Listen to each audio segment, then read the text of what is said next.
Hello friends, அஸ்ஸலாமு அலைக்குங்க. வாங்க முருங்கைக்கீரை ரசம் பார்க்கலாம். இன்றைக்கி முருங்கைக்கீரையும் சின்ன வெங்காயமும் கழுவி அடுப்பில் வச்சுக்கோங்க. ஒரு செம்பு தண்ணி ஊற்றிக்கோங்க.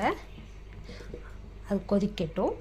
அதுக்குள்ளே பாருங்கள், கொஞ்சம் குருமிளகு, கொஞ்சம் சீரகம், 4-5 பல்லு வெள்ளைப்பூண்டு, ஒரு தக்காளி எடுத்து வச்சுருக்கேன். மிக்சியில் போட்டு 1க்கு 2 அரைச்சிக்கலாம்.